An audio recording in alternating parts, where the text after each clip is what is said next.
Not at all. No. What wisdom went on? John. I went to that 18. Oh, hey. I was like, I saw too much. Hey, Janae. Love the Bob. Okay, gang. Now this is participatory. It's going to be hopefully fun. Hope it smells good in here, which is what you want your open house to. You definitely don't want a bad smell.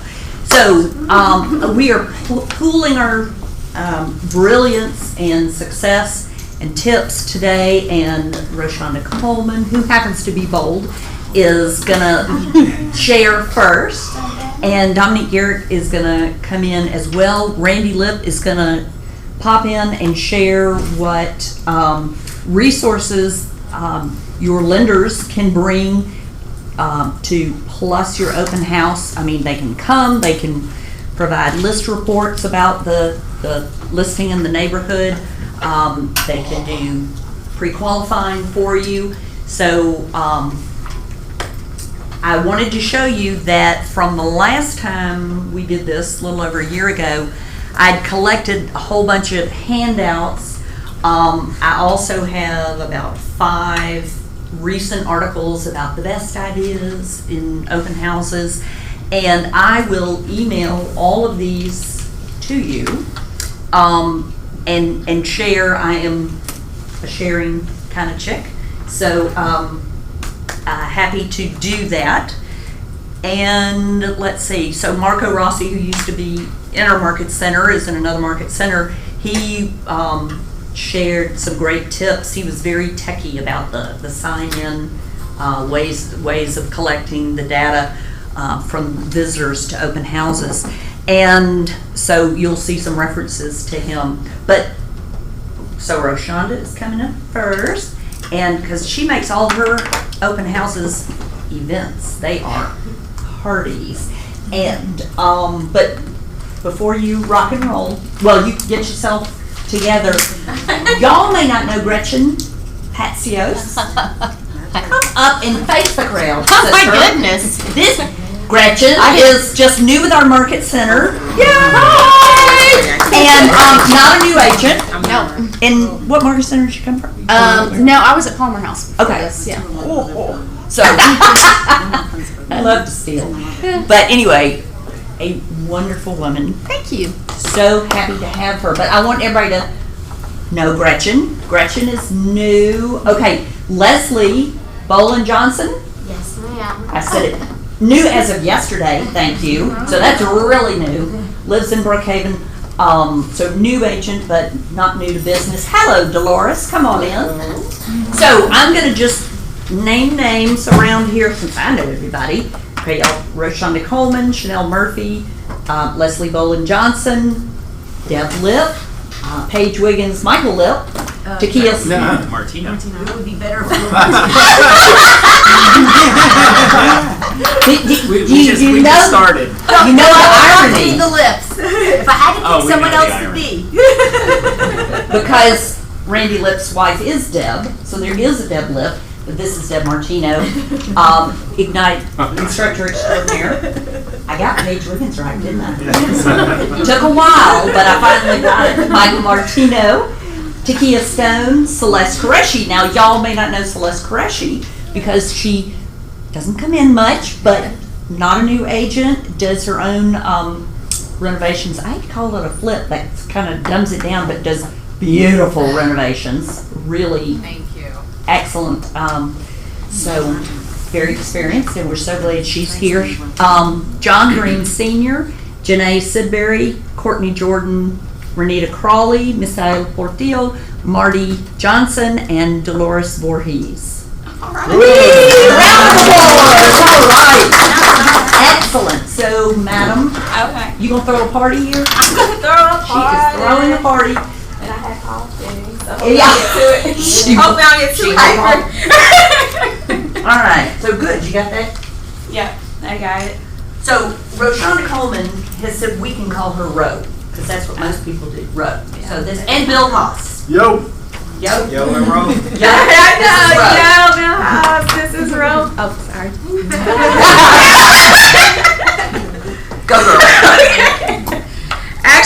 see, I did include some of my videos. My personality is a very serious, silly personality. So on social media, Or seriously silly? or seriously silly. So 1 minute I can be, hey, guess what, blah, blah, blah. And then before you know it, I'm busting out into a song and doing a quick rap. So that is just my personality. So you will see some of that in here. I typically, I'm not the biggest social media person. So I typically, when I'm doing something, I'm going live. So whatever the edit is, that's what the edit is. I'm not somebody that sits down and edits out my video. I am bold. I'm 4 times bold. No, wow. Yep, Yes, I Was am bold.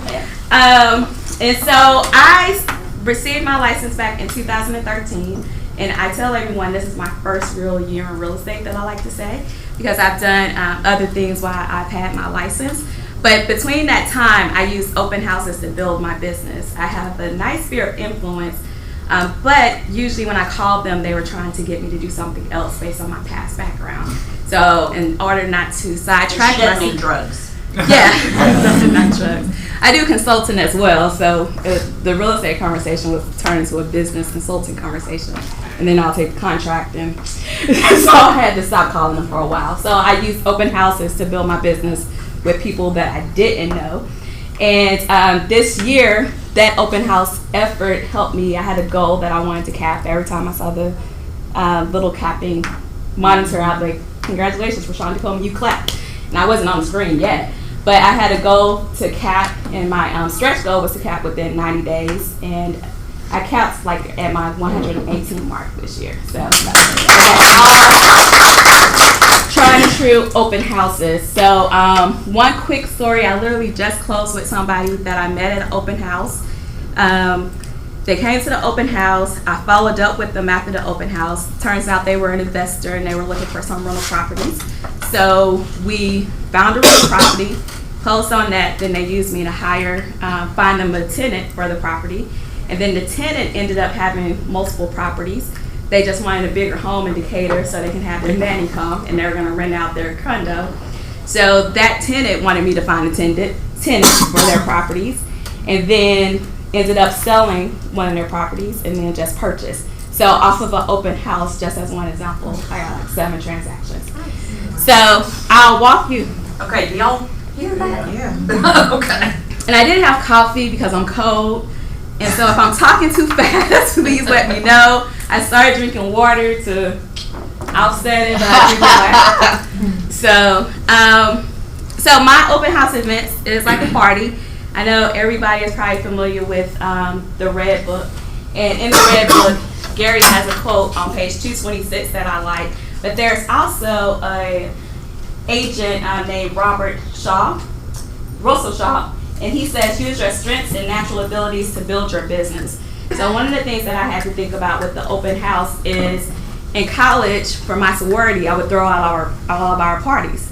So I would be like on the radio, going out to other campuses, like, hey, come party with us. And we usually have a line. I didn't do ladies' night out because I had a line and I didn't want to give up the revenue. And so I used that for my open houses, that background. I had an event planning company at one point, and I've done like TV and radio. So I started incorporating all of my lessons learned into my open houses, because when I first started, I would just show up with my treats and not do anything else. Nobody would come. I would be bored out of my mind. And I said, okay, I got to figure out how to fill this if I'm actually here. So I'll talk about my approach, which it is definitely an event for me. I rarely use the term open house. I come up with some type of event name, usually built around a song, whatever song that I heard that I'm kind of feeling at the moment. I use Eventbrite to create the event, which is gold for me because you get the name of the person that's coming as well as their email address, and I automatically update them into Command and tag them as open house and then which open house they came to. And I use the 5 senses, like you even started to smell the candles as you came out. So for me, you double smelling, but it literally, the sense of smell, I always like to use a candle that smells like food within the house.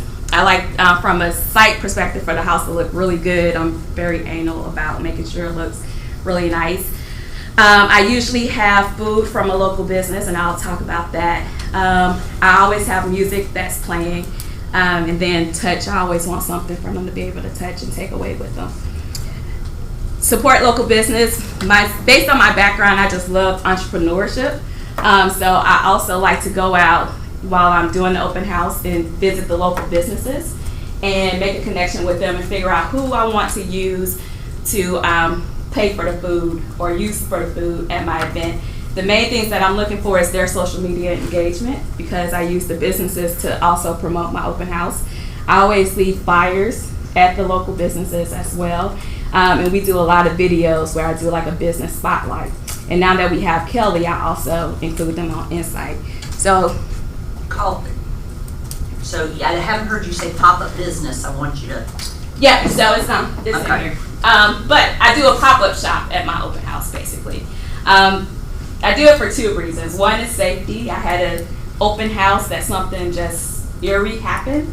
And it caused me to shut down open houses for a while because I was a little scared. And so I said, okay, I can't do this because I'm getting a lot of business, but I need to figure out a way to make me feel comfortable and safe. I always have doors open. I usually wear pants at my open house with pockets so I can just have the key. I never take a purse in.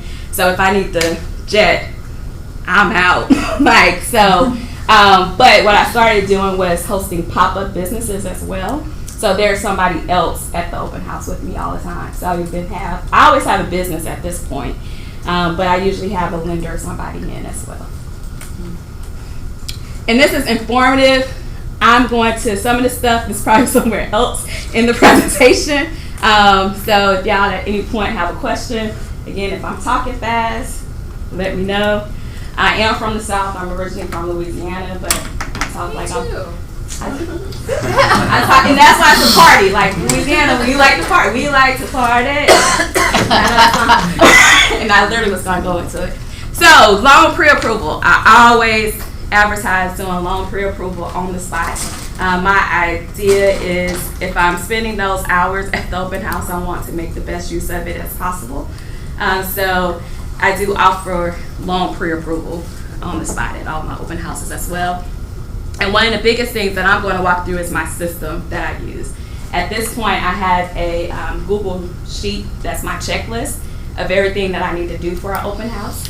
And if I'm at an event and I hear somebody mention something that I'm not doing that I think I should incorporate, I just open up the sheet on my phone and add to it. And you're going to be willing to share this package, right? Yes. So my sheet is What do you see? it's on 2 slides, but it's in no particular order. Like it's not do this first, do that. It's just literally a brain dump of everything that I've done. So I'll email this to everybody, or you can. We will. Okay, yeah, I can send it to you. Okay, but I'll send it. It's a sheet. It has everything, and I have to keep it because when I show you some places that I post, there's a lot of account information that I need to remember, like my username and password that I use. So I just needed one central place. And at this point for me, there's so many steps that I do for my open houses. I needed to document it so I can have somebody else just handle the open house for me.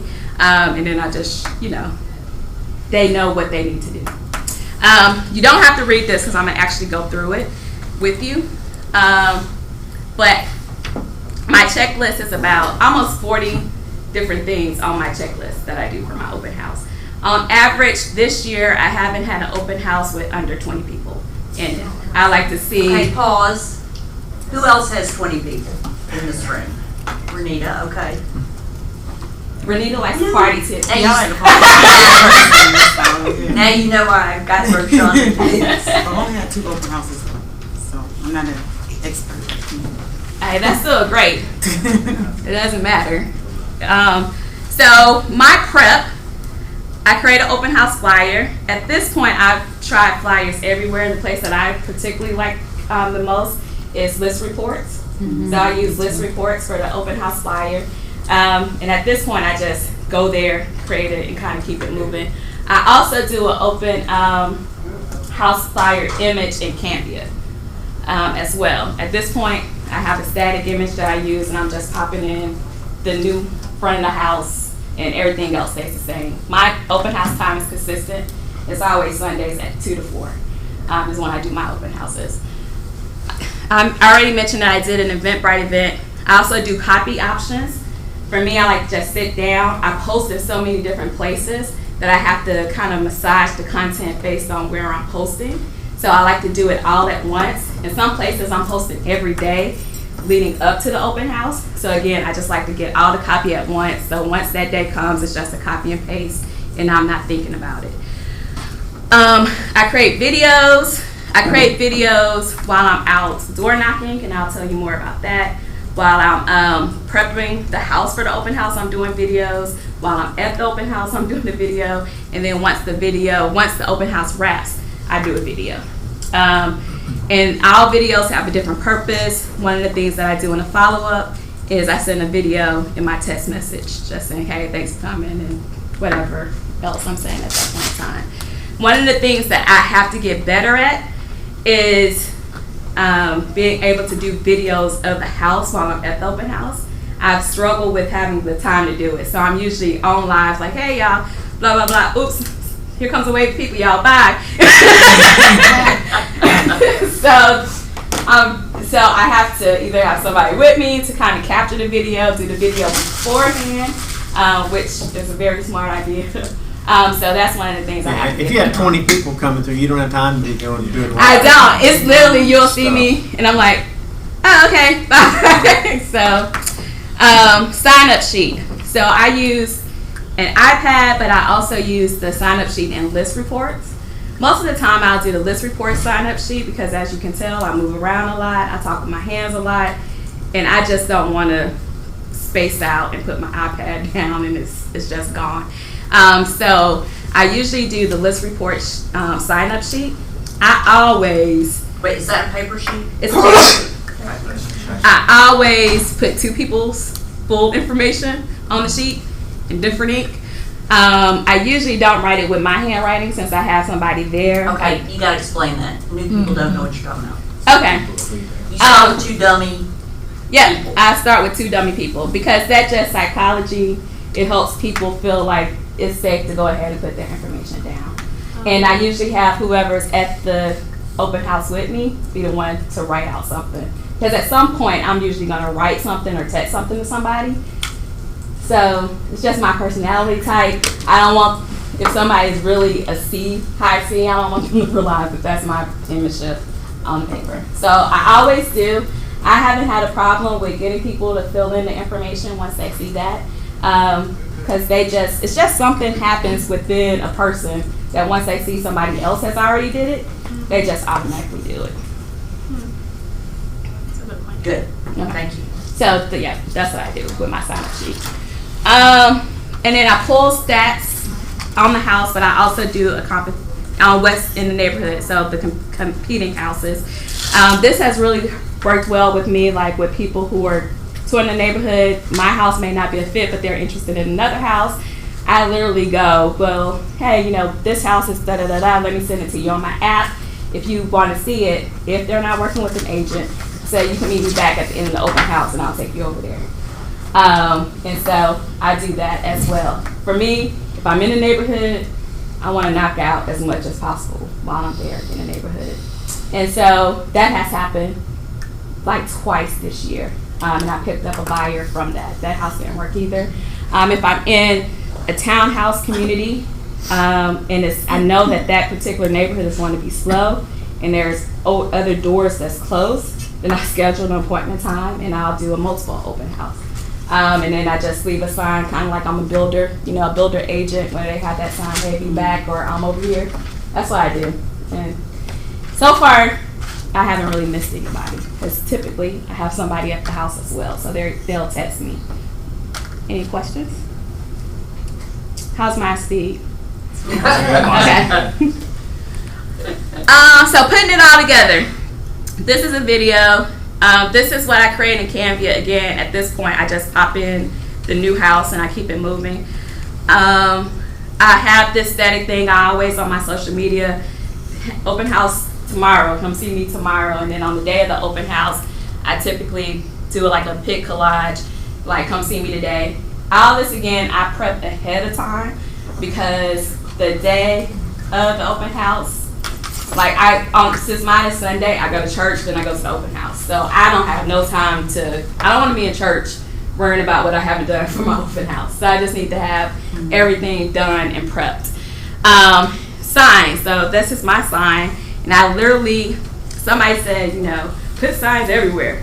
I was like, okay. So I called Farmer Signs and I created my open house sign. And I literally have signs everywhere. If it's possible, I put it up on Friday evening.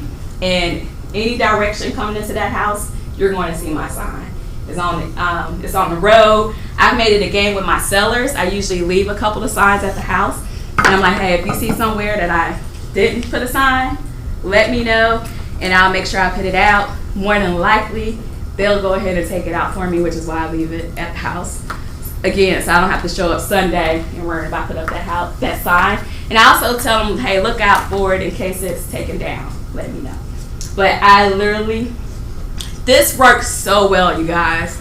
Like, definitely spend the time and the money to put out those signs and drive people to the house. I've literally had open houses. I always arrive early, but I've had open houses where people are like just waiting for me to open the house. And I'm like, give me 5 minutes. But that's what you want. A big agent, a mega agent said it at some point.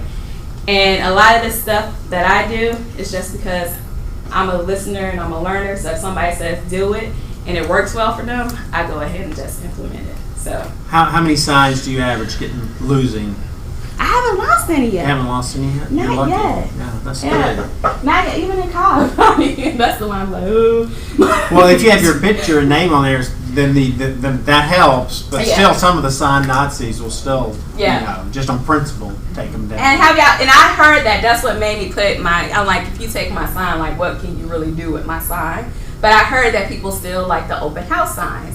Or not still, they take the open house sign. And I spend a lot of money on my open house sign, so. Well, in the Providence group, we use those generic ones, but they don't have any name on them. They're not really branded, and so anybody can use it. So that Right. we have a tendency to lose one or two a week, I think. Yeah.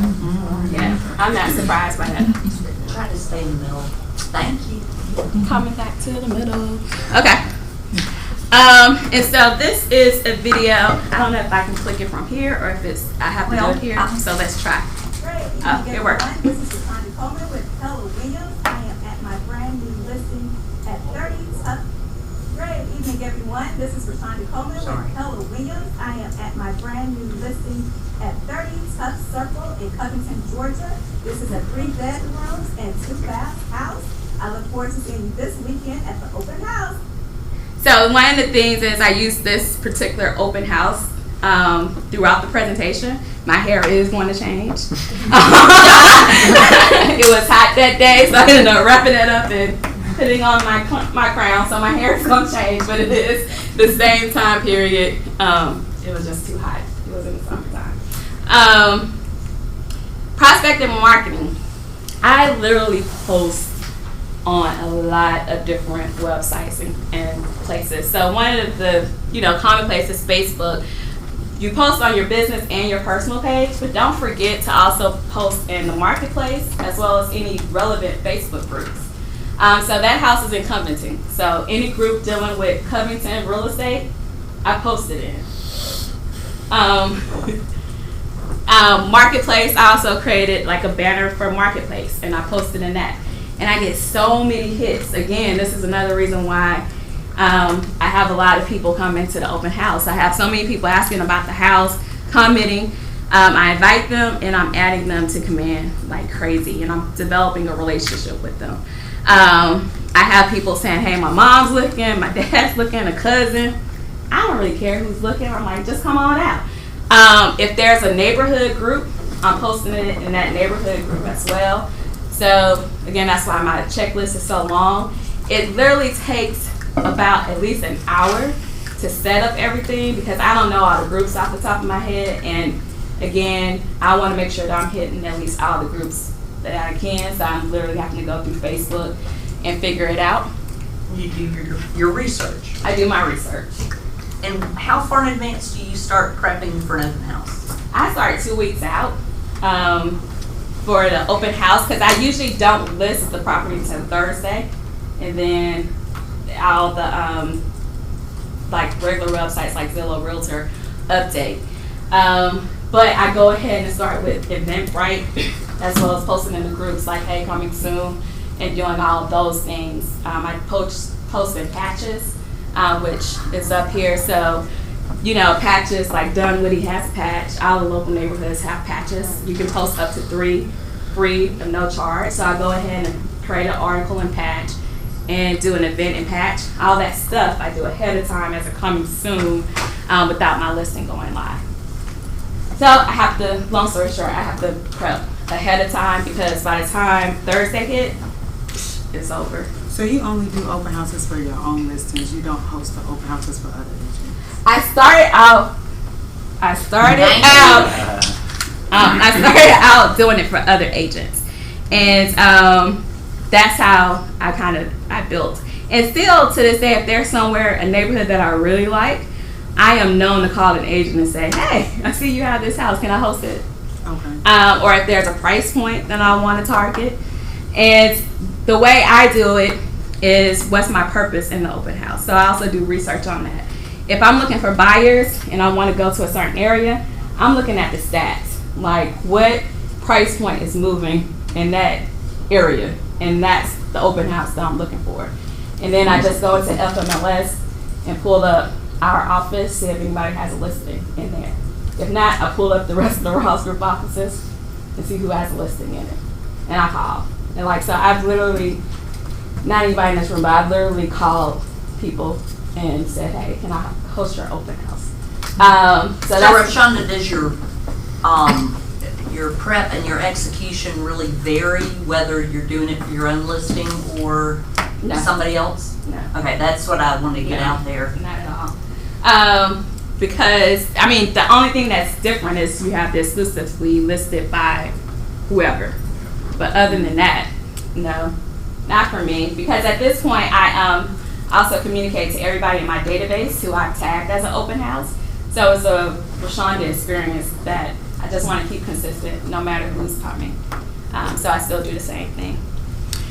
At this point this year, I've just done my own listings just because of all the groundwork that I've done in the past. That's kind of how I've done it this year. I also do classifieds. So there's several classified sites. You know, Craigslist. Craigslist I post every day leading up to the open house for that week.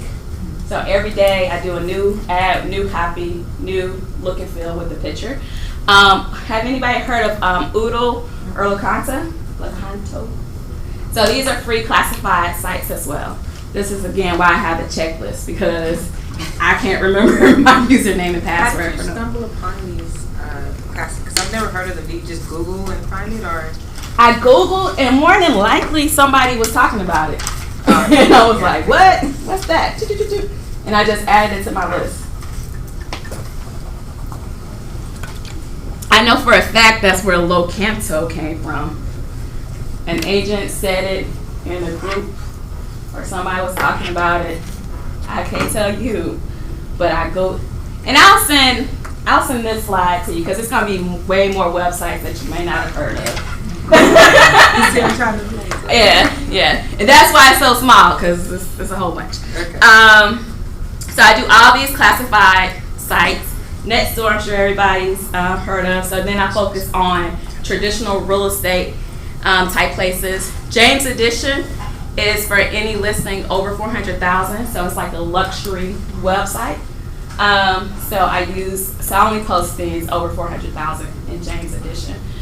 On James Edition. Patch, I mentioned, I even do it on Active Rain. I mean, it's a blog site, but who knows, somebody will actually see it. The one thing that I don't know, in case somebody's wondering, I don't know which one of these drive people to my open house. I don't know if any of them drive them to my open house, but I'm not willing to let go of any of them, if that makes sense. So, Realtor.com is a traditional one. Make sure that when your listing goes live, you need to check Realtor.com as well as Zillow to make sure that it's posted. If it's not posted, you can go in and add it as an open house yourself. But the reality is people use those sites, so you need to make sure that it's listed. And then of course, Okay, wait, Roshonda. So you need to have your own agent login on each of those sites. Yes. I think it's Agent Hub on Agent, Zillow yeah. and Pro. you. Realtor Pro. Yeah, Realtor Pro, exactly. And I use the free account. So Yeah. It's a free account. So. Okay. But yes, you have to have an ID login for all these sites. So on my spreadsheet, literally by James Edition, a couple of columns over is my account name and username for everything. It's really smart though. Because for all of them, you have to have one. And I rarely stay logged into anything. So, and I don't need these sites unless I'm doing this. So in the spreadsheet, I would definitely add that as a column when you get it. YouTube, Snapchat, Zillow. Any questions? Is there anything anybody uses that's not up here that we can add to the list? No? What is the one, the icon looks like a banker's box or a house, or what's that one? This one, that's Marketplace. Marketplace. Facebook. okay. Facebook Marketplace. Yep. Yeah. And again, all of these are different. So you'll see, Snapchat is going to be a quick video. All of them are different ways that you use your video and your pictures depending on what the medium is. So again, that's why I do a lot up front. Do you reverse prospect? Yeah. emails too? I do. Okay. Yeah. And so reverse prospecting is checking out which agents have clients that match the profile of your listing. So I do that, and I send a special invite to all those agents that match in that reverse prospecting. For me, I always stress, hey, send your clients over. Your commission is protected. I don't particularly care if the agent is with them or not. I just want bodies in the house. So if I can save an agent time that's in Jonesboro and they can enjoy their family on Sunday by sending somebody to my listing in Marietta, hey, go enjoy your life. I'm going to be here anyway. Send them, you're protected. So I do a special thing to all the agents that's reverse prospecting and all the agents that I have in my database. I also blast them.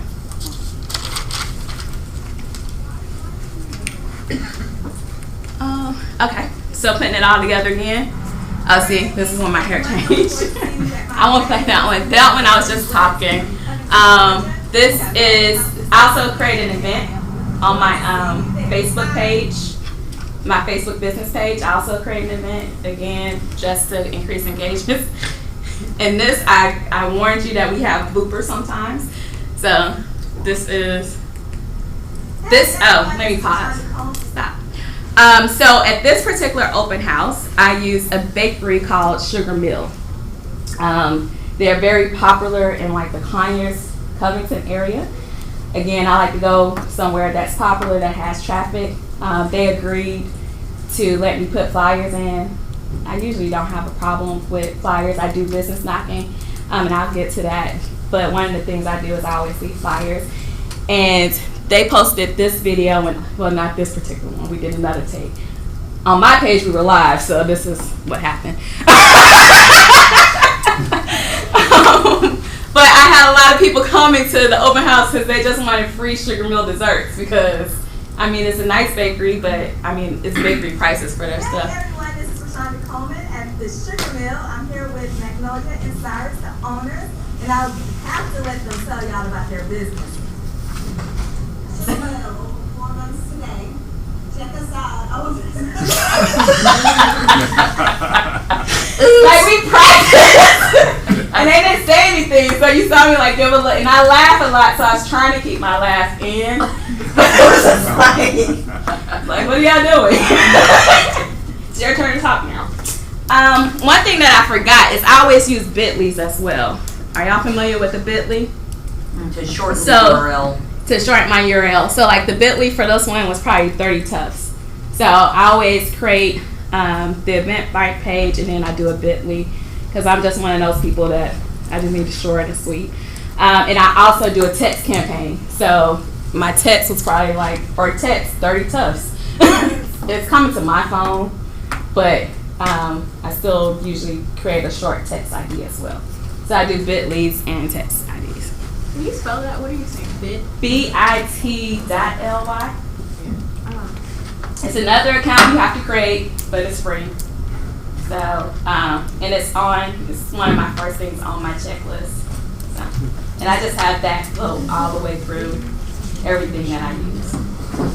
So I'm picking up consistency, co-branding with local businesses, highlighting local businesses, which I happen to think is unselfish and generous to do that, but it is part of Rashonda's brand, and she pointed out that she likes having another entity in the house for safety. Yeah. But so she has them actually set up a table or whatever within the house, so it's a traffic driver. Yeah. And I usually like to have a vendor that can sell something on site. And usually they do really well. They're promoting on their page that, hey, they're going to be there. Again, I'm smart on who I have come based on how many followers they have, because usually that's more of a social media game for me. Can you give examples of besides the bakery? So I've had, everybody has paparazzi. Like, I know a lot of people that sell paparazzi, but I know a lot of people who get a lot of engagement on paparazzi. So that's kind of like one of my go-to pop-ups is paparazzi. But I've had I don't know what you're talking about. Yeah, me either. Oh, it's like okay. Okay. Well, not everybody knows about paparazzi. It's like $5 jewelry. Okay. So if I have them there, I usually give away too. My drawing is usually something that I'm actually purchasing from the business. They can donate it, but I don't know. It's just my personality. I like to at least buy something from them and kind of feed the cycle. So I've had art people. For music, I sometimes have a DJ depending on what's going on. I've had people who actually make fine jewelry come. Yeah. It depends on the house, the neighborhood, and what I think is going to resonate for the people that's there. And I've also spent time doing what I call road knocks. Love that. So I've kind of figured out from the neighbors, like who their go-to person is, what they like about their neighborhood, what's their business that they like. So I also want something that the community itself is going to be drawn to. Did somebody have a question? I did, but you answered it. Okay. What was it, just out of curiosity? What kind of vendors do you use? Oh, okay. And so it's just really dependent on, my personality. Now, my rule for my vendors, they have to get there early. I don't like anybody setting up while people are coming. So I've only had one person that called me and I had to say, no, you can go ahead and turn around. But I mean, it's just a rule that I have. Like, I'm not going to be setting up, and I don't want anybody else setting up during my open house. No. But it's your call. It's up to you on how you want to play it. But that's just something that I do. So my road knocks. I knock the neighbors. I also, for some communities, do what I call a neighbor open house. It's the same day of my open house. I'm just opening up either 30 minutes early for them, or my open houses tend to be slow the first 30 minutes. So I'll use the first 30 minutes as their time. But typically I just go ahead and open up the house 30 minutes early. The neighbors want to come anyway, and I want the neighbors to come to see like what great job I do. So they have me in their mind when it comes to selling their home. So my neighbor knocking, I always do at least the 10 doors across the street and 5 doors to each side. I can't tell you exactly why I do it. I just heard from multiple people that you need to at least do it that way, and I just do it. I also use Georgia MLS to prospect, so I go ahead and look and see if there's any sellers that I think will be a good candidate to sell soon, and I'll make sure I go and knock on that door. When do you knock on the doors? I usually do it Thursday, Friday, because I want it live in the system so they can actually see it. And what time of day? I go in the evenings, typically. Because that's when people are home. That's when people are home. I like to do what I call like the bus stop drop. You know, people are usually going to be, if it's a community with, I don't know if I can, I don't know. But I do what's the bus If there stop are drop. school-age If they're children that live in the neighborhood. Yes. Then I know that they're going to be getting their kids, and so I go around that time. So again, it just depends on the community that I'm doing. But everything, again, which is why I have to be prepped so far in advance, is because I go laser in on my open house that come Thursday. Usually the listing is already prepped in the system. It's just waiting for me to hit the button. And my calendar is open house central for that Thursday or Friday, depending on what I have going on. So it typically takes you about a week to prep for an open house? No, it takes me about an hour and a half, but I go ahead and prep for the whole thing. So, but it's my personality. I don't want to think about it. And if I don't do it in that zone, then something's gonna get skipped and Rashonda waiting. So I just stay focused on that activity at that point in time, so I don't have to think about it. It's not that I don't like to think. It's just certain activities I don't like. I just don't like to think about it again. And that's just the truth. Do you have multiple open houses for your listings, or you just typically just focus on having one per home? I focus on doing one big one, and I, unless it falls under contract like towards the end because of financing, I don't typically hold it open again. So with my neighbors, What's your dialogue when you go knock on somebody's door? Like, what do you say?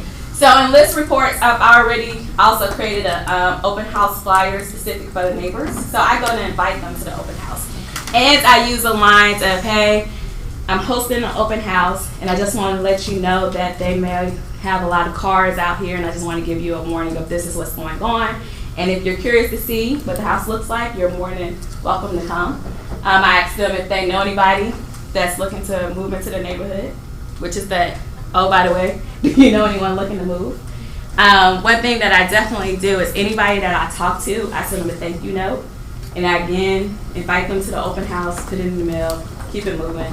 I have a standard message that I use, so I'm not really thinking about it. My problem, though, is sometimes I like things to be so unique to that individual that it will be quicker if I just use my standard great talking to you message, but I end up wrapping something back in that we talked to. I don't have the neatest handwriting, so it takes me time to get it right. So there's some efficiencies that maybe I can do, but it's just, I'm from small town Louisiana. We're used to knowing everybody, talking to everybody, and it's just hard for me sometimes to use a generic message. And I also add them to command. But now, Rashonda, so you have knocked on the door and talked to them, and gee, you could make a note of their address right while you're there. Yeah. How easy to do a follow-up note. Yeah, and that's the biggest thing. You already have their address. Honestly, you already know their name. So for me, I usually just write the house number. And I know that my default is just 10 across, 5 on each side, plus whoever I see that I want to go target. So I kind of already have a preliminary list of who I know I'm knocking, and I usually have it printed out, have my clipboard, and I'm just checking off and making notes on it. So.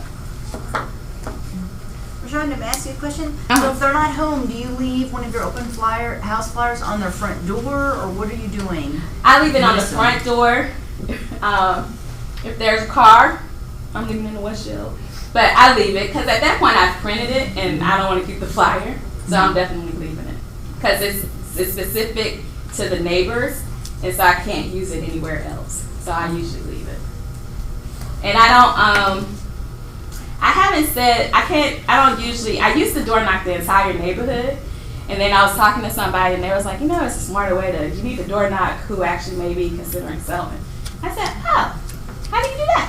And they were like, go in Georgia MLS and, do some steps on basically you're looking for people who maybe purchased within the last 5 years. So if somebody purchased 3 months ago, skip the door. And so that's what I do. And I need time. So, neighbor open house I already mentioned. I also do business door knocking.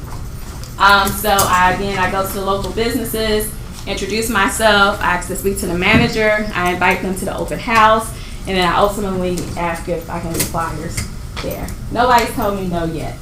If somebody was probably to tell me no, I don't have any kids, so I have some gorgeous nephews and godchildren that I use for my open houses sometimes. And I've literally had somebody walk into the open house and they would not talk to me, and I've said, Solomon, go talk to me. And then, he starts talking and they open up. So I also use my nephew in my videos. So anybody see, my nephew invites people to open houses and videos. He does a tour. If my godson is there, I have him go through a tour again. I probably should look at it, but I don't. I'm like, it's from the kid's perspective, so I just make a joke from that, and I just hit it, and I'm like, I'm not responsible for what the kid says, but I want the kid to tell you what they love about the house. And I give them my phone, and I just continue on. So when I can get them there, I love them though. So you ask the door knock the businesses and ask them if you can leave your open house flyers at their business. Yeah. I ask them to leave, and I usually do a quick video of the business too. Depending on time, I'll go ahead and interview the owner and get them to tell about their business, and I'll share it. I add them to insights, and I also add them to command. And I usually, if it's a business that I like, again, I'll buy something. If it's something that I actually want. Now, I'm not somebody that likes clutter, so I don't buy a whole bunch of stuff just because. But there's, I definitely do business knocking. Definitely. Any questions? I love business knocking. It's actually one of my favorite things to do. Is do business knocking. Have you ever found that based on where the house is there's just nothing but residential around? Mm-hmm. You have to really go for a ways to find businesses? If that's the case, then I won't do Okay. business. If it's not, like if it's just, way out and there's nothing that's going to even make sense to drive people to the house, I don't do business knocking. When I'm doing business knocking, it's focusing on the local businesses. So I'm not going to a Publix or a chain. I'm literally going to that local small business owner. So if there's nothing like that I can actually support and help generate business, because I'm also taking their information and I'm putting it in the house as well. I have a whole open house setup that I do, and that's part of my setup. I didn't want to have too many pictures, but I literally at this point I have a flower that I love. It goes with me, a glass dish. I do a binder with all the information, and I also include the local businesses information in there. I have my cards, I have candy, and I just leave that set up at the house. I saw it one day when I was looking at a condo, and I said, "Oh, that is so cute." And I took a picture of her setup, and kind of went back and made my setup. So, you got a question? You forgot? Okay. With the flower. Huh? I stopped with the flower. Yep. Do you have a picture of you said you like her setup. Do you have a picture of your setup or hers you could show us? I don't remember if I put it in there. What I'll do is Later. if When you I come back. didn't. Yeah, I'd like to see that, how you Yeah. have it set up. Yeah. I may have. I did. This is so I'm keeping it aligned again with Sugar Mill. So that's my setup. Oh, I always have plug-ins. I won't skip ahead, but I have like a red bag that's kind of like my kit of everything that I do. So they are from the neighbor open house that I did at this particular house, and this is another video that I did just talking about Sugar Mill and the cupcakes, and I kind of did the video on the guy. So. I'm talking about the Sugar Mill. My open house kit, I have a red bag that I found at TJ Maxx, And in that I have toilet paper, soap, air freshener, because I still spray the house down, although I have a candle. I have candle, candy, I have dish, sanitizer. I'm kind of, sometimes I can be a little germy-phobic, so I need to have some hand sanitizers on site. Pen, my business cards, and I literally just keep that in the red bag, and when it's time to go to an open house, I just take my red bag and kind of keep it moving. I got that idea from Charlotte. She has like a bag that she keeps, and I said, oh, that's pretty cool. I realized I don't like to carry, so I needed a little roller one. So that's what I have there. I mentioned already to make sure that it's posted on Zillow and Realtor.com. Anybody know about GeorgiaOpenHouses.com? So make sure it's posted on there as well, with your listing. Also, create a property-specific link in Georgia MLS. And that's one of the ones that I have pointing towards my Bitly. Reverse prospecting, you asked me about earlier, I definitely do reverse prospecting. I share the open house with my entire database. I have a general message for just everybody. I have a message for the people that I tagged as people who attended past open houses or registered to attend. And then I share with agents that's in my database. I always have the sellers share it on their social media as well as any other businesses. And I add everybody to command as well. So there's a Ross Group Open House Facebook page. So if you're looking for an open house, they're always posting open houses on that page where they're looking for a host. And follow up is the name of the game with this. Now, I used to throw a really great event, but I sucked at following up with everybody that came to the event. So now I'm really good at that as well. I'm doing thank you notes, texts. Anybody that I don't know, I just use 8x8 to build that relationship with. And I follow up like crazy with them and just continue that relationship on. Any questions? How about just do you have any averages, like, okay, if you've got 20 people that come and you're following up with as many as are like unrepresented, do you add like 5 new people to your database out of each open house or some kind of number? Okay. No, I had probably 20 people to my database. I had everybody to my database, and I just marked them. Like if an agent came, I'm adding them. The only people that I don't add to my database is people who said they had an agent. But everybody else, they automatically get added to my database. When do you do your first follow-up call? That night, Monday, Wednesday? How long do you wait? I do Monday, and it's more so because I'm actually an introvert. So by the time my open house is done, I'm done. I'm done. Like I used to do showings after my open house, and I realized like I can't do that. Because by the time they rarely end at 4, so that's the only reason why I don't advertise 2 to 5, because they usually end at 5. And so I always want that grace period. And then I wrap down and I download, and then I know like who I need to talk to. So the only people I talk to that night is if I promise them that I'm sending them information. Then I definitely go ahead and do that. But if it was somebody that I didn't have a direct action item with, I'll follow up on Monday. Do you do it by phone? I do phone, yeah. Everybody get a text with the video, and it's usually me at the end of the day. Hey, this is Sean. Thanks for coming by. And I send them a text. If they didn't answer, then I just send them a text with that video. I do a general email as well, but I always call. I like to try to get like a one-on-one connection going, and that's just a part of Louisiana in me.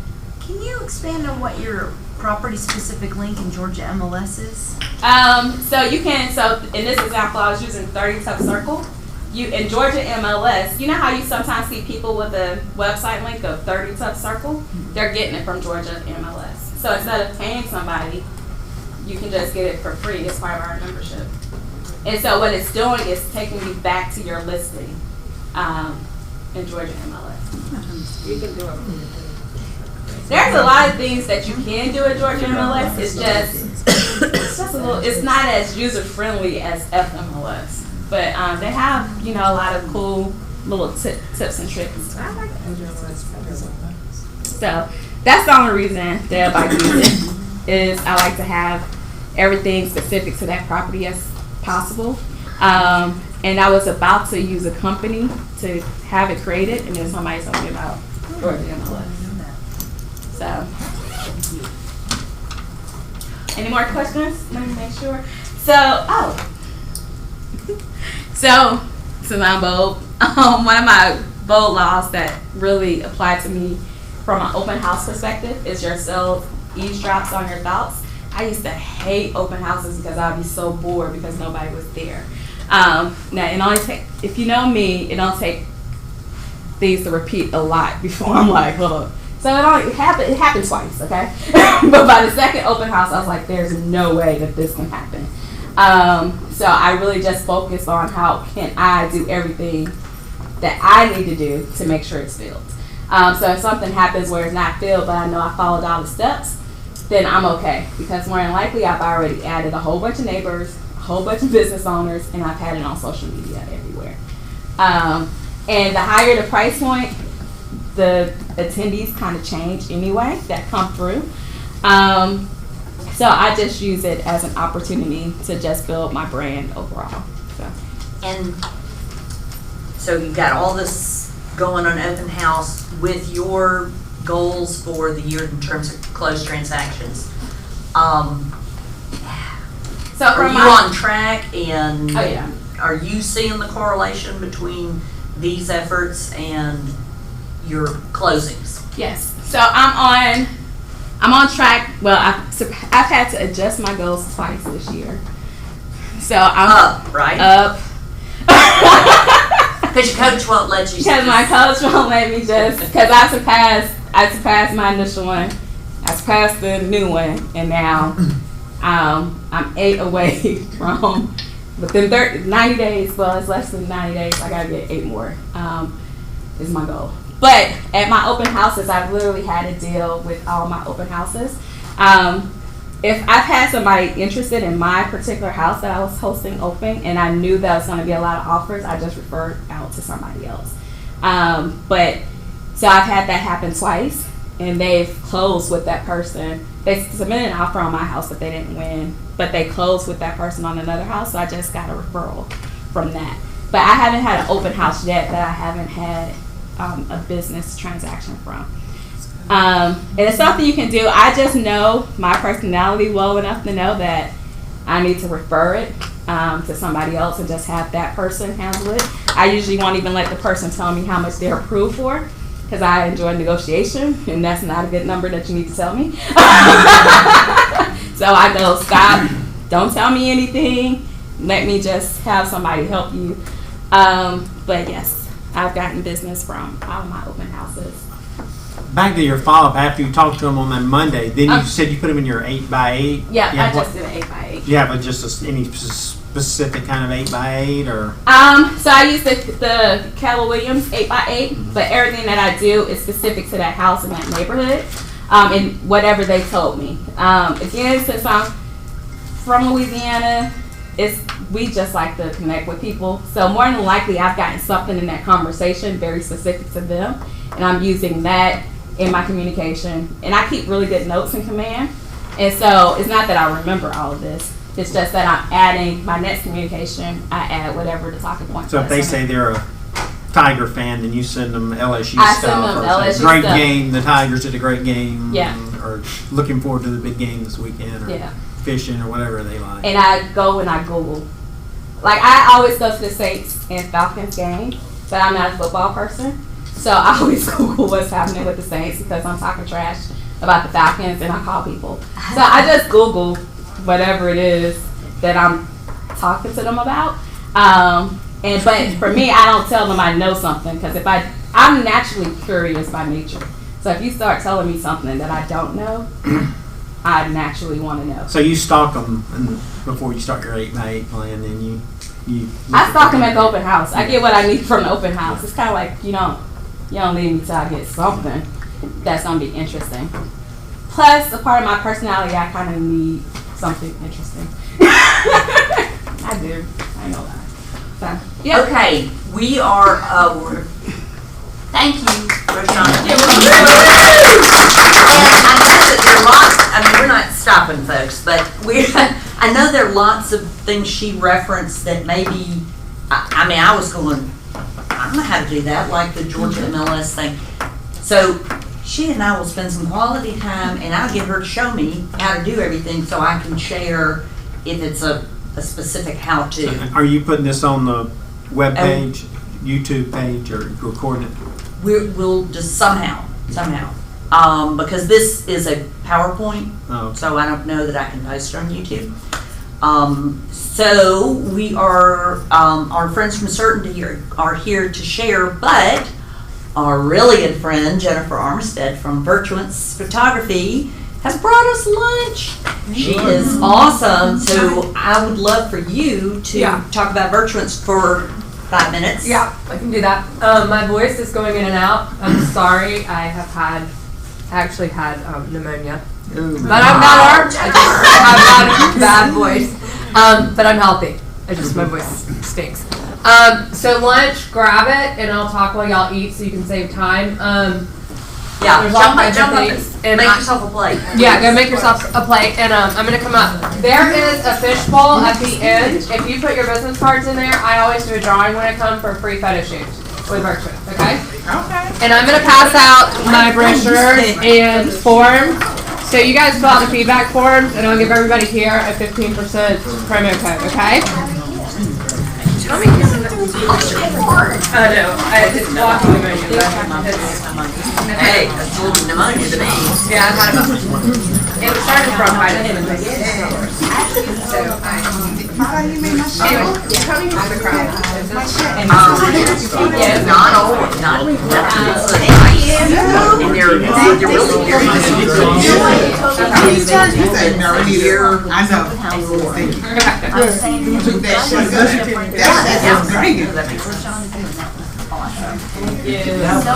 Pure energy. Yes. That should be a TED Talk. I mean, that was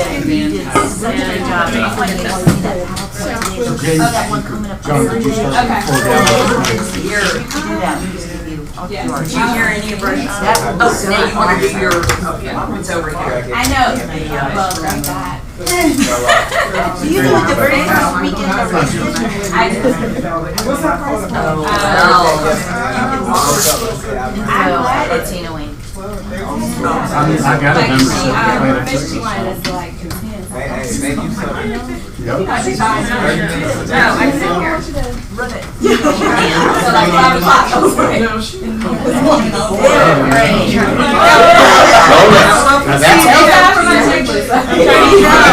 That same way, we have everything in, a checklist.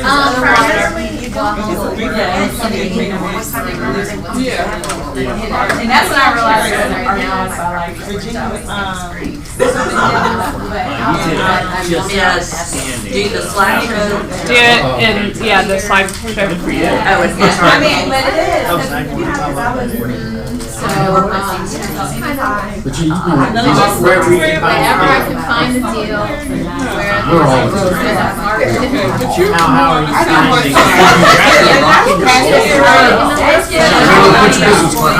you finding? But then I got my legs. But I'm still here.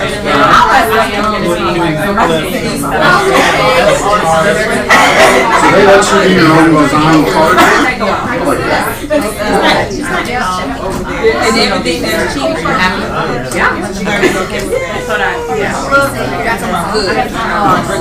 I'm exhausted just sitting on the back listening.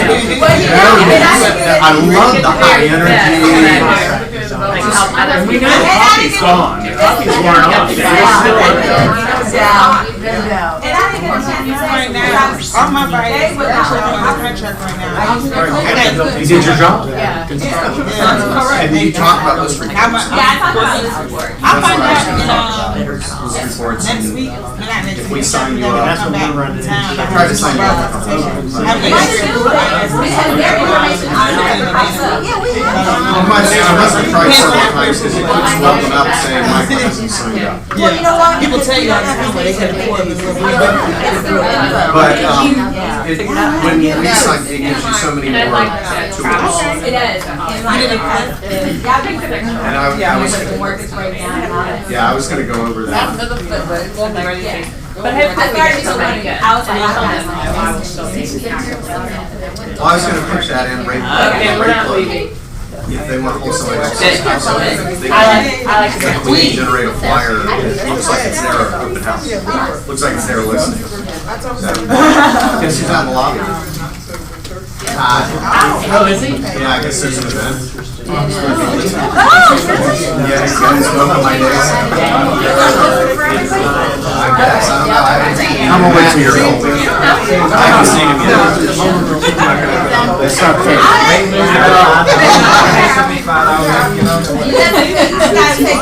mean, I know, I see you in here, so I know you like, you guys gonna hustle like I am. Their opportunity. Yes. Once I get it, You're welcome. Thank you. It's good, yeah. I've had it before. That's a good property. I think that is, I just don't want, I have this, I just don't want her to come back and make it sound like. Are you there? I know, it's why they have height, I just won't go away. Like, respect that. Yeah, I can see you, like your back. And I'm fully antibiotic, so I'm not sorry.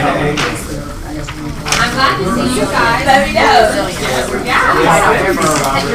Okay, All right, thank you. just because I forgot to. Miles, have you learned anything? I have, this is very good. I like open houses. Lots of strange people come. It can be really interesting. It is interesting. I always am just fascinated with some of the people that come through open houses. That is So, yeah, variety, interesting, unusual life That's the stories. good and the bad of having lots of signs out there that it will just attract Everyone, yeah. Yeah. That. Can I give you one? Yes. I did. Okay. It's not, I'm a power lifter, it's not cutting food friendly. It's okay, I'm on a special diet. I usually do,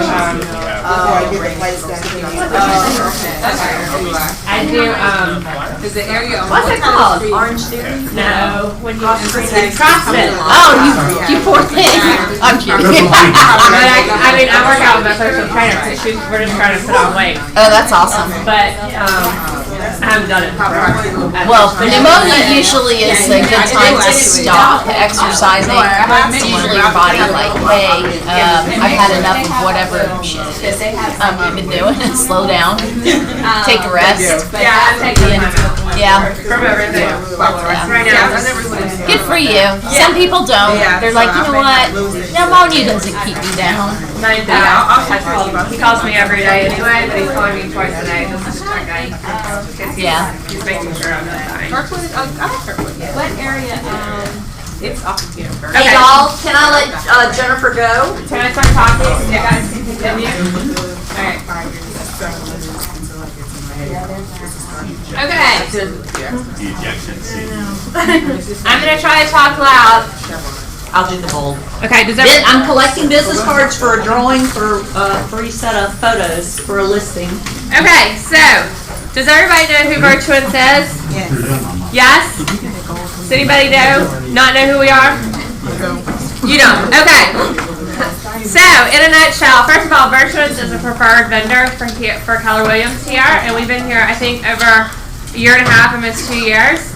The great thing about Virtuance is we are a real estate photography company, and that's all we do is real estate photography.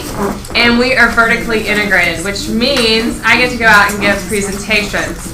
And all our photographers do is they take the pictures. And once they take the pictures, they are uploaded and sent to Denver, Colorado, which is our corporate office. And everything is processed and uploaded there, so you get pictures by 5 p.m. the next business day. So you can get a photographer within 1 to 3 days, and you get pictures by 5 p.m. the next business day. So it's a great system where if you need pictures maybe tomorrow, you can get those and you'll get them by 5 p.m. the next day.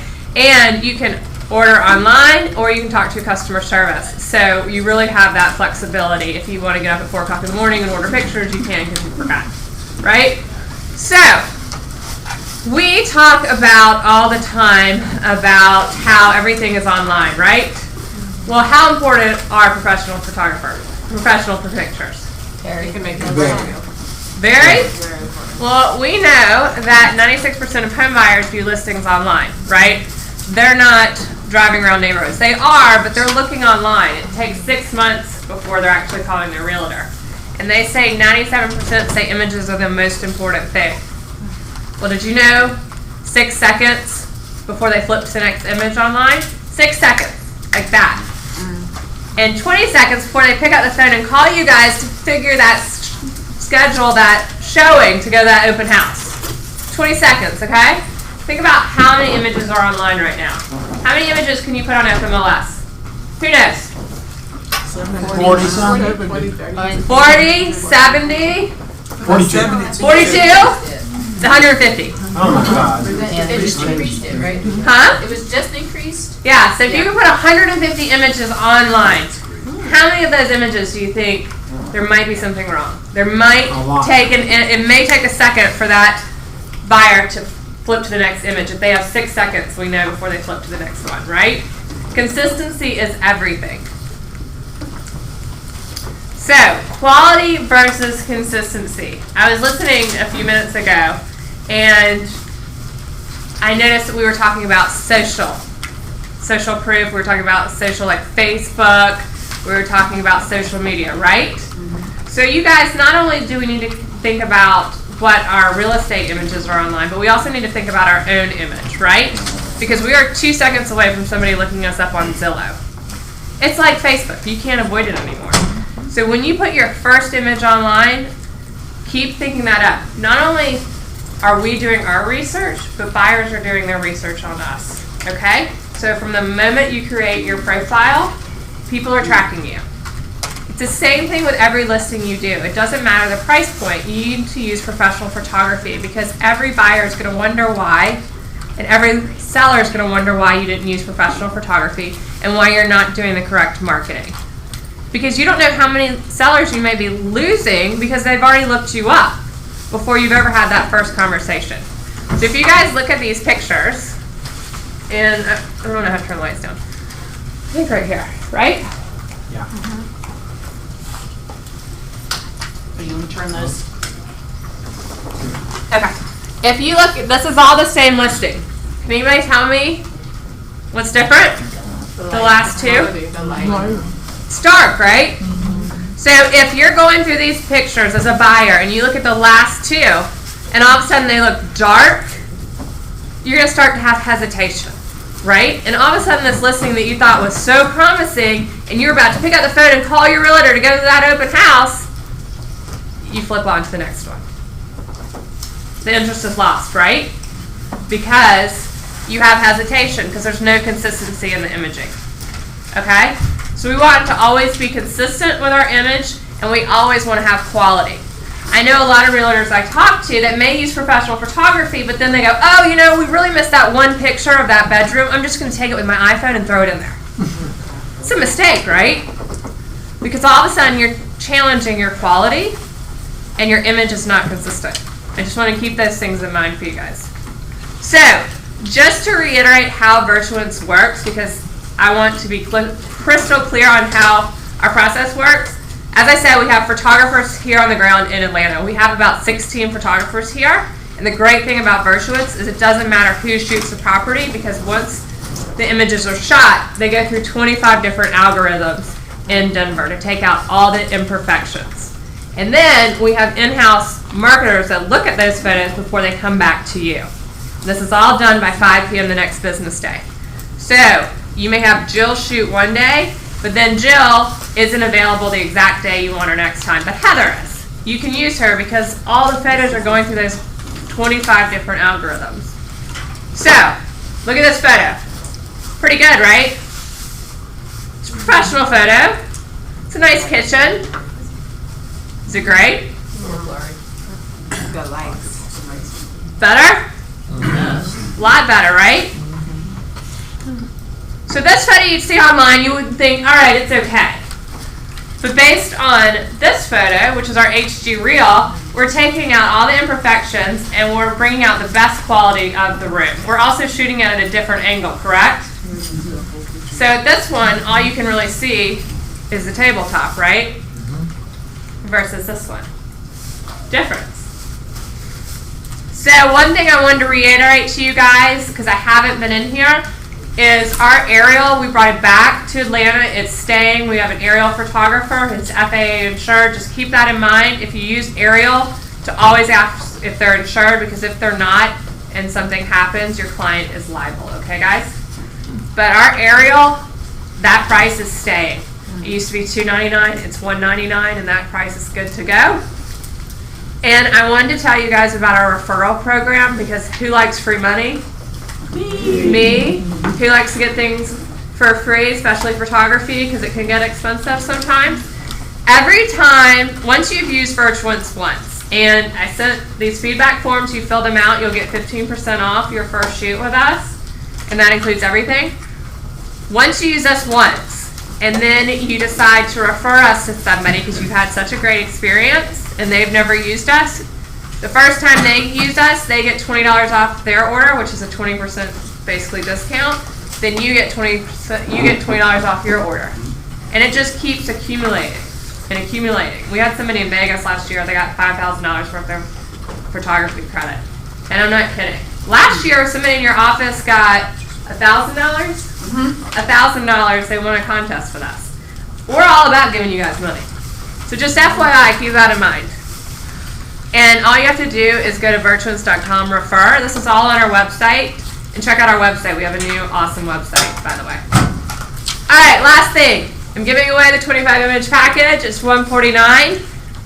And it doesn't expire. So when you get a listing or you want $149 towards something else, you can use it. And then this is it. 15% off your next shoot. Just put your name and email and make sure I can read it, because if I don't, I'll send it to somebody else or it'll come back as spam. And that's it. Questions? Yes, ma'am. Video? Do you do video? We do aerial video. Okay, but not. Not walkthrough. It's something that I'm going to corporate this week, and I'm pushing hard for it. Hopefully 2020. Ma'am. Retakes. Do you go back and retake if they've missed something? If it's So there's two things on that. If it's our fault, if we miss something, yeah, absolutely. We have a 96% client satisfaction rate, and we want to make sure that we do everything that we're supposed to. You also get a feedback form every time you work with us, so we know where we are. We also ask you to tell us everything you want us to do. You have a notes section, you can tell customer service. We also follow a very standard, we did 2 years of research to determine what makes buyers click. So like with a 25 image shoot, if it's a 5-bedroom house, we're not going to shoot all the bedrooms. However, if there's certain things you want us to shoot, let us know. Does that make sense? However, you know, if we, for some ridiculous reason, miss something major, we're going to, of course, go back and shoot it. You know, there's errors, you know, that happen. Also, you can be at shoots. I mean, we encourage, if you want to be there, be there. We also have block access there, too. Anybody else? That's it. I'm done, guys. You know, I just have one comment. You know, it sounds like it's too good to be true, and we're proponents because we've used your services countless times, and every time it's been fantastic. Each photographer that has come out, we've used several. They've all been very professional, very quick as well, which I think is a huge benefit. But nothing is, your standards are spectacular, and we so appreciate your service. I'll second that. I just used you. I used it twice on a couple of listings a few months ago. Charles Bay was like an $800,000 listing, the first company that shot it. pictures. I had the original 4 years. You guys came out, did the Twilight for me. Your Twilight was beautiful. And so. I want that house. Club, yeah, we signed about 3 weeks ago. So, I second what Michael just said.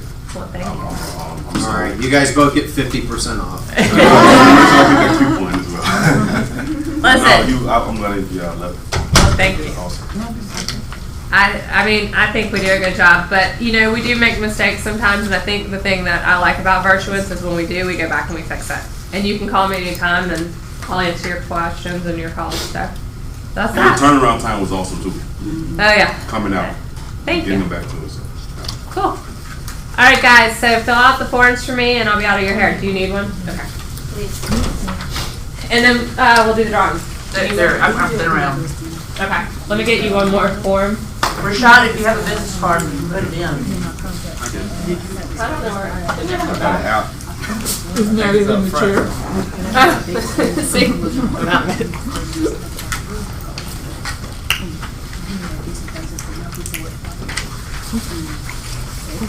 don't think I got it. Did I not give you one? No. Not on my game today. I mean, there's a reason. Yes, I am on prednisone. It's like the highest steroid out there. Okay. Oh, you went for healthy. Wow, I still got some nuggets. It's like waste of time, Okay. Marty. Marty Johnson. Woo! What? So I will email you your free shoot.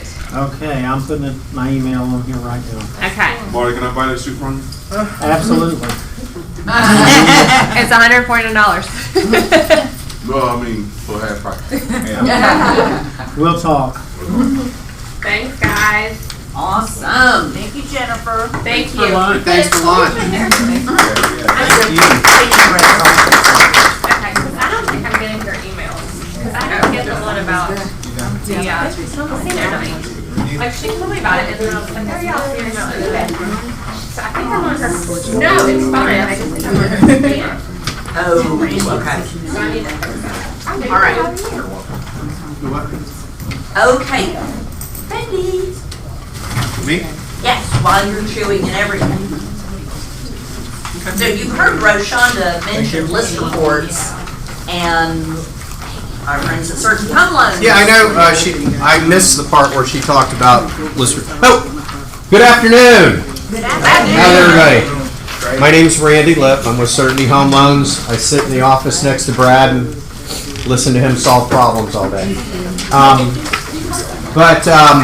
I was just telling Roshonda, which Roshonda and I and Matt work together quite a bit. So she has come so far since we've been here. It's amazing, and I just love her energy. I told her I was getting tired sitting back there just listening to her.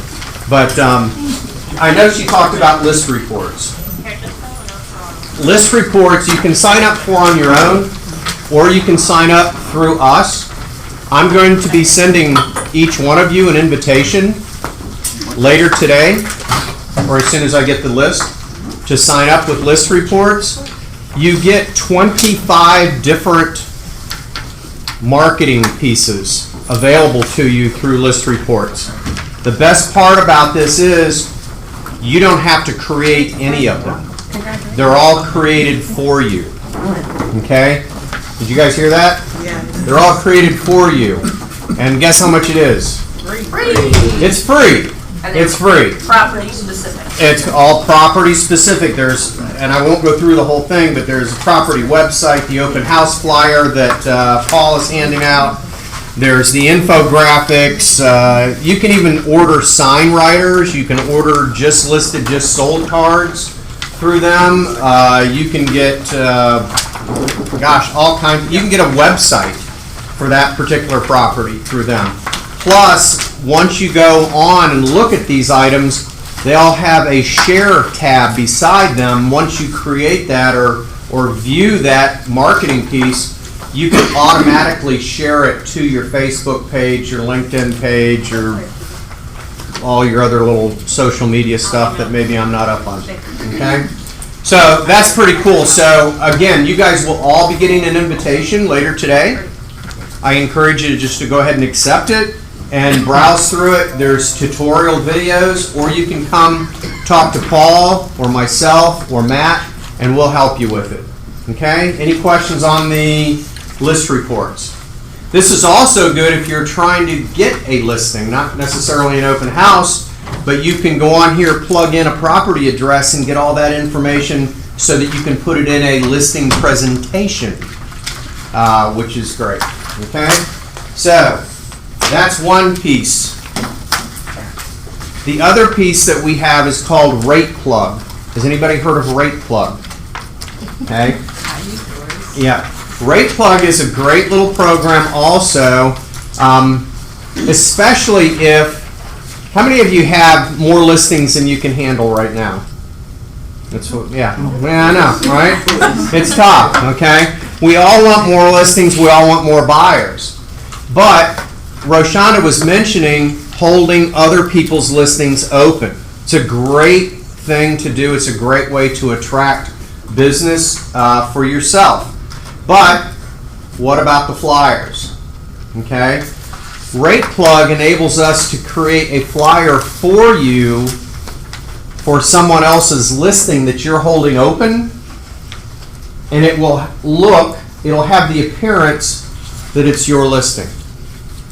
Now, I'm not breaking any rules here, okay? But it'll have all of your information on the flyer, as well as that listings information, and the back page will also have financing options. Now, why don't you, instead of saying it has appearance of your being your listing, say it's branded with your info. Okay, branded with the listing. It would be the listing would be branded with your information. Thank you, Marty. That was very good. Yeah. So you'll also be getting an invitation to Rate Plug. So you'll be getting 2 emails from us later today. Neither one of them is going to cost you a nickel. So I encourage you just to accept those. I think you have to create a username and a password, log in, explore it, take the tutorials, really learn how this can help propel your business, especially when it comes to listings and open houses. So do you print that yourself? Did I print this myself? No, would you if you created one? Yes. Yeah. In hard copy. Yeah. Yeah, or you can have it in so digital. you can have a quality, like whatever paper you wanted it on. Right, I printed it here at the office. Okay. Now, with list reports, if you're talking about postcards and flyers, you can also order those. Now, those are obviously going to cost you, or you can get the digital copy and print them here. Doesn't the list reports, you pick the area and it will pull in a bunch of addresses for you around the listing? Which you want to talk about that? No, I was going to let you talk. I'm learning it, so I didn't have this one. Okay. All right. Well, and again, Paul handed out 3 different things. Here's the most detailed is the 10-page list reports that we have there. But you can see all the information. I don't know if you went over because I missed that part. But all of the infographics that it has about the neighborhood, how close the parks are, how close the restaurants are, what the schools are, things like that. It also pulls from your MLS listing, it pulls the pictures and puts them there. All of this is editable.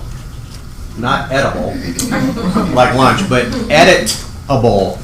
In other words, if it pulls a park that's close to the listing and lists that park, but it's really not the key park for that neighborhood, you can go in and edit that information to reflect the park that you want it to reflect. Okay? This report is what I had in that binder. So this is part of what's in that binder, as well as Rate Plug I use. Because certain people, they want to know what the mortgage amount will be. And it's my quick way of also knowing what the mortgage amount will be. So, but that was what was in that binder that I showed you. Yeah. In other words, it's the area report. You just look at that. It says there's a gas station within a mile, a cleaner within a mile, pharmacy within a mile, a gym's 1.1 miles, movie theater 3.8. I mean, it's got all the pertinent information for that neighborhood. Okay? That's all I needed to say. Quick and easy. I'm out of here. Any questions on any of that? Good. Glad to hear it. Again, you'll all be receiving an invitation hopefully later today, if not tomorrow morning. Thank you. Thanks, guys. Thank you. This is, and Dominique, come on up while I just share with a few things. Connie Martin shared with me an email she received. She has a listing, and another agent wanted to do reverse prospecting. So, let's see. No, I have that reverse. Islet had the listing. So I'm having an open house. Da da da da da. I'm going to fill your inbox with stuff of, you know, great tips and tricks. But this is one Connie, she said, hey, I got this, and I thought, wow, that was pretty slick. Rashonda, you might want to add this to your bag of tricks. I know you do. So, what is that again? That's an email? It was an email from,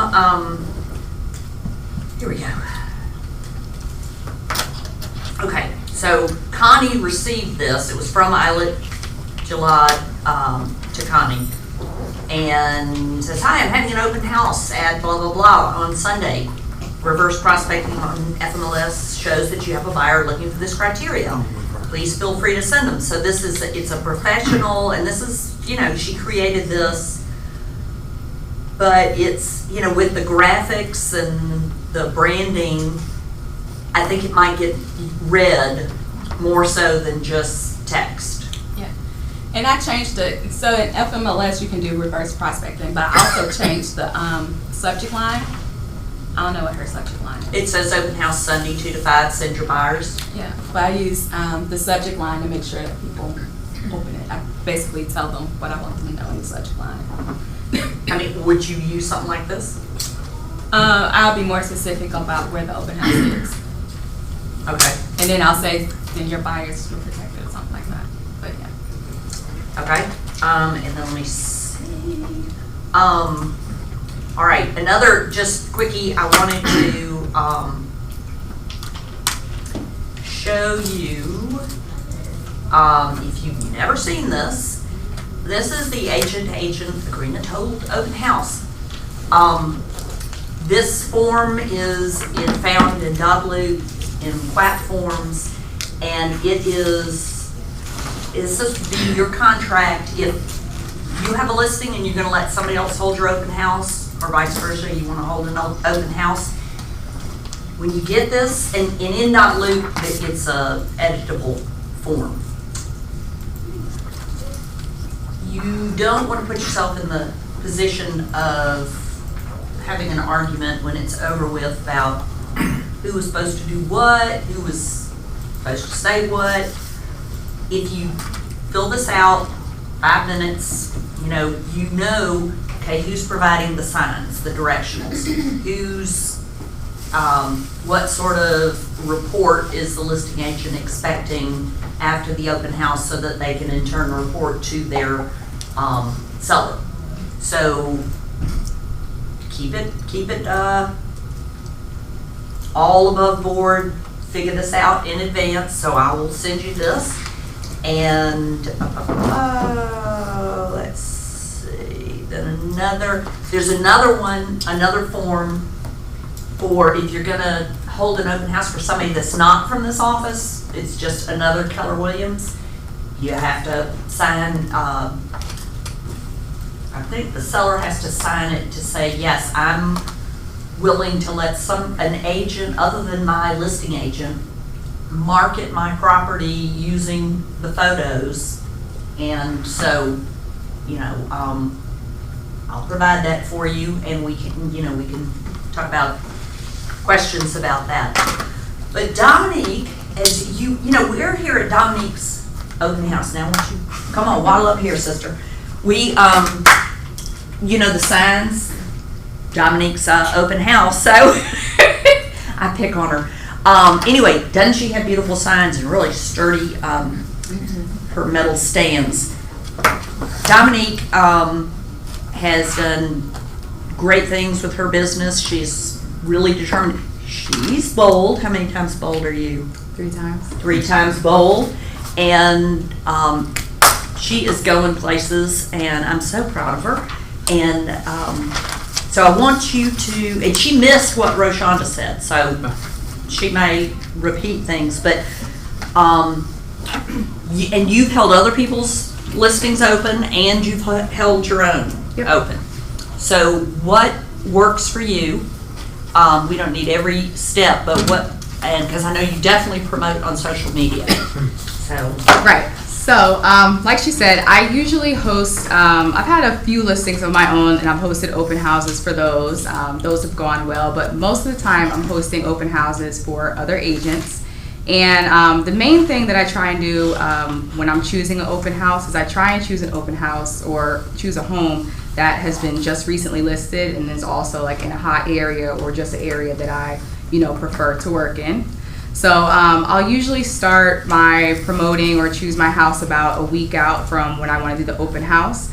I've found that, I've only done open houses on Saturdays and Sundays. I've heard sometimes you can do open houses like during the week, like say in the afternoon when people are, picking up their kids from school or, on the way home from work. I've heard people have had great success with that depending on the area that you're in. But I found for me that I get the most traffic to come through my open house on Sundays. So what I'll do is I will go ahead and schedule the open house.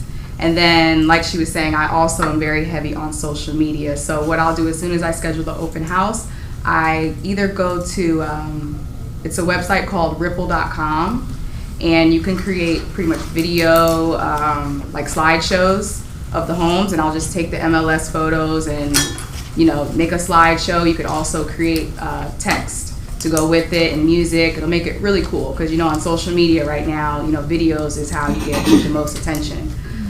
So I'll either do Ripple or I'll create some sort of graphic just pretty much advertising the open house. So I'll do that early in the week, and then I'll also post on my social media the day before the open house and then also the day of the open house. And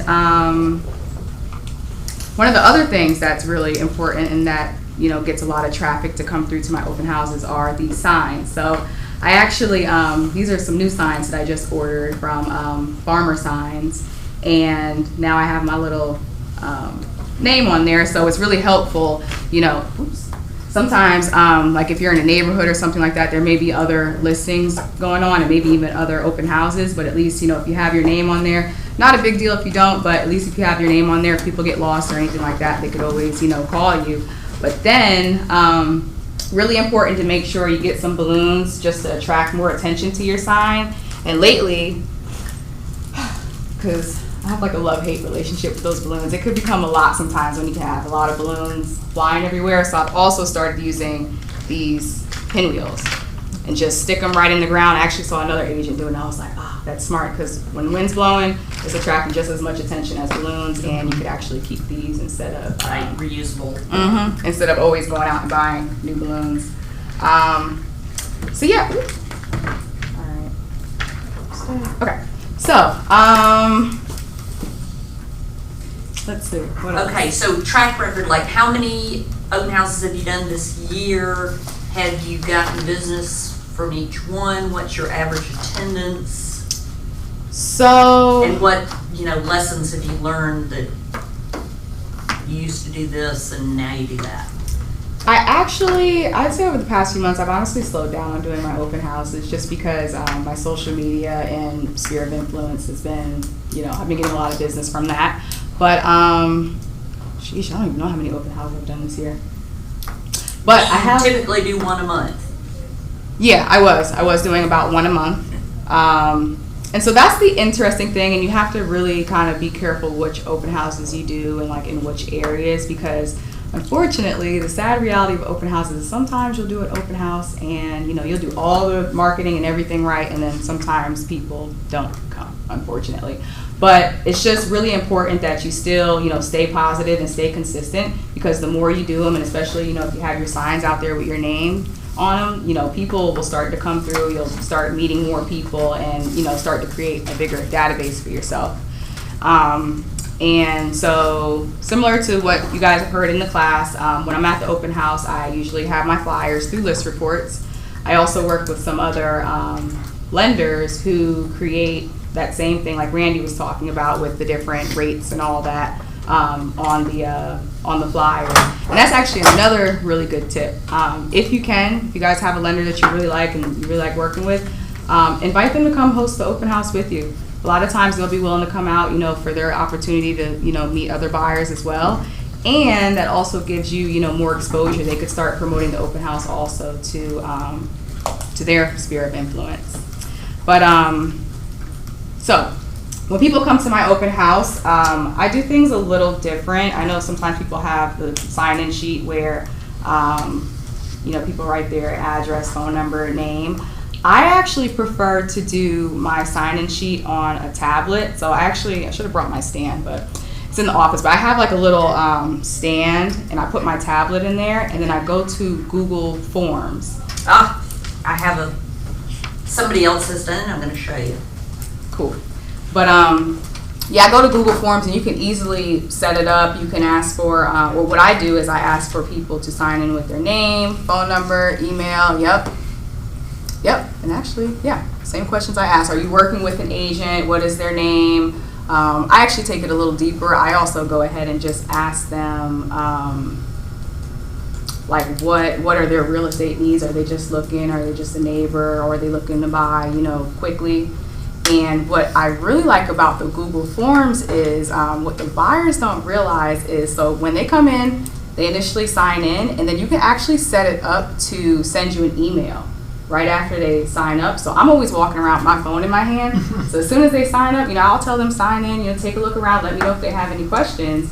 But like if you're doing like a really busy open house or something like that, it's nice because you'll be able to look right there and see, all their information or what they need, and you'll know, 3 people coming at the same time, you'll know who to focus your time on. Instead of working with somebody who may already have an agent, is just looking, you'll know to focus on this next person who has an immediate need, not working with an agent. So that's actually one of my... So you're saying the Google Forms sends you, the originator, an email?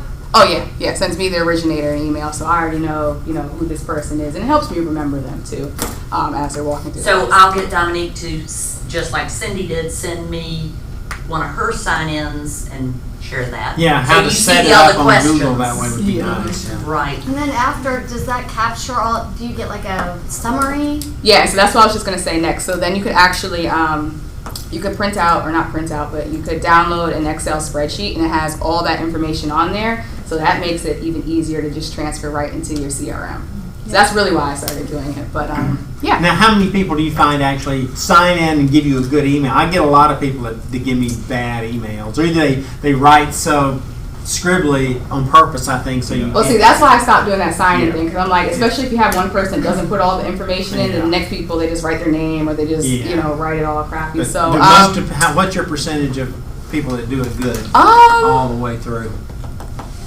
I think my percent, I don't know the exact number, but I think it's pretty good. I mean, I haven't received any, or maybe like a few bounce backs, but I really don't get very many bounce back emails. But yeah, so that actually leads me to my next thing. Pretty much the whole thing, how to be successful open houses is just like any lead generation. You have to make sure that you follow up afterwards. So what I'll usually do is right after the open house, I'll either follow up with a call or a text message, just saying, hey, thanks for coming to the open house. Are there any questions that you had about the open house? Are you, or it just really depends, like if they're actively looking right now, or if they're just, kind of seeing what's in the market. But pretty much definitely within the next 24 to 48 hours, if they're not working with an agent and they're actively looking, I try and get them in for an appointment and get them to sign that agreement, work with me, pretty much. So I say get them in, come meet buyer's at the office. consultation. Yeah, meet at the office, have a buyer's consultation, figure out exactly what they're looking for, and start working with them to help secure a home. Speak to security. Do you have any systems, or you just do it by yourself and hope for the best? Yeah. Pretty much. But see, that's where do you park? Oh, so I always park on the street, but that's that's just me. Because I guess people could come in behind you on the driveway and block you. Another thing is what I do when I first come in, when I'm turning on all the lights around the house, I'm also opening up all the doors, make sure all the doors are unlocked. Or make sure you have a buddy system so you call somebody and they know where you are and what Yeah. time you're supposed to leave. So Yeah. you tell your spouse, significant other, brother, sister, somebody Yeah. where you are and when you'll be done. Yeah, yeah. But honestly, most of the time though, I either have a lender there with me or my mom. She likes to come because I don't know, she's usually not doing anything on the weekends, so she just wants to come hang out usually. So I usually most of the time have someone with me, but I mean, if you're just there by yourself, I mean, definitely make sure to keep doors unlocked. Make sure you know how to get out if you need to. Make sure somebody always knows where you're at. Right, the standard safety protocol is that you keep yourself between open house guests and a way of escape, an exterior door. Yeah. You never get yourself trapped in a room, basement, anything like that. And I usually stay downstairs, either in the kitchen area or close to the door for when people come in so I can greet them. I don't typically walk around the house with the guests. I just let them, go off on their own usually. So. Right. Good deal. Okay, any questions for Dominique? We will share, your Google Form sign-in sheet. So, how about other things that people have done that is either worked or not worked? Can you say that you have gotten closed clients from doing open houses? Yeah, I actually have closed clients from open houses, and like I said, a key, you just gotta follow up. Because even though they'll take your card or have your information or something like that, they say it takes sometimes several times to follow up, and that is what happened, with the people that I have closed. Do you have a special 8x8 you put them on after you talk to them or anything special? I have to work on that. It would make it a lot easier, but I usually just, send out emails or, give them a call after the open house. I would say that Google Form is a plus. If you're using your tablet, like she said, just use your Google Form. That's what I use when I do use the tablet because it is so much easier and it makes perfect. Are there any cheap tablets you can use besides an iPad that you don't have to worry about being broken, lost, stolen so much Amazon that makes works it with pretty Google cheap. Form? Maybe. So what? Amazon is a pretty cheap. Oh, and we'll do the Google Form stuff and send all that. Maybe. I'm Apple everything. So Yeah. I guess you just get an old cheap one, a used one or something. Yeah, or you can do that. I mean, as long as it can connect to the There's some internet. cheap iPads out now that are refurbished. Yeah. It's $200-300. Get an older one. Yeah. Or you could just use your computer too, actually. That's I what I was about to doing. say, if you're downstairs, Yeah, mine's set up where on the that. computer is, and you're watching people walk in and out, Yeah. then not gonna. That's how I started out. I've had kids come through and they knock stuff over here, and they could knock Yeah. your stand over, and it could break or whatever. Yeah. So you bought a little stand for your iPad to sit on. Did you get it off Amazon or? Yeah, it was on you Amazon that I got it. I transport? think it was $75. I don't know. Sometimes I just We randomly will saw take online, a I was picture like, ooh. and pass that around too. Yeah. Well, I have it right in my office. Well, I'm gonna drag it on down here. I- Okay, I'll take a picture and send it. because there are people watching, I want copies of everything. Okay, John, you've done some open houses, haven't you? I've done one. You've done one? Yeah, just done one. But it was a success. I have 2 potential buyers. That's good. Okay, all right. So what I want to hear is the things you talked about. I want to hear about your prep before the open house, what you studied up on, and then what kind of conversations did you have? Well, I studied up a little bit on the area. It's actually 5 minutes from my house, so I know the area. That's why I chose that open house. The school district, which is Hillgrove. So that's a popular school district in Cobb County already. So I emphasized that. I did a Facebook Live and a Instagram Live as well to kind of draw some people in. I just went over the specifics of the house, the build. As far as the prep, I didn't have to do a whole lot because it was another agent's property, John Ellis, so he already had the folder already set up. I kind of dialogued with him to see what I needed to do, but he already had it set up. Same things that they're doing. Music playing. Just open. It was good stuff. And the sign, same thing. I tried to get it all the way down to Barrett Parkway all the way up to where the listing yeah. was. Yeah. Yeah, Powder Springs, yeah. So. Okay, so when you're talking to the people, I mean, I know you don't have any trouble striking up conversation. And how far in did you ask them, are you working with an agent, or what's the name of the agent, or, you know? Kind of right off, what brought you in today? And then from there, I let them talk. People want to hear themselves talk, of course. And then I draw off of whatever they're saying. So I was just looking, how do you like this house? What brought you here to this specific house today? And one of the buyers I'm looking to buy with me, he was saying, this is the house, this is what we're looking for. Great. So are you already working with an agent? At that point in time, I asked that, and one of the buyers said, well, not really. I had somebody send me a little something, but we're not, and they were very specific that they're not working, so that opened the doors. All right, let me work with, would you be interested in working with me? No pressure. How about this? Let me just set you up on FMLS, a drip. What's your price point? Right there. While we're right there, I got on my computer, I had a hotspot on my phone, then I set them up on a drip. I followed up with them yesterday, matter of fact, so. I'm glad you mentioned the hotspot. Yeah, you be prepared. I don't think it's appropriate to ask the seller, can I use your Wi-Fi? You know, this is a business expense, so you should have a hotspot that you can use for your laptop or computer. I mean, tablet or laptop. Okay, we are going to do this again in 2 weeks with a different cast of characters, but we'll record it as well. I will send everybody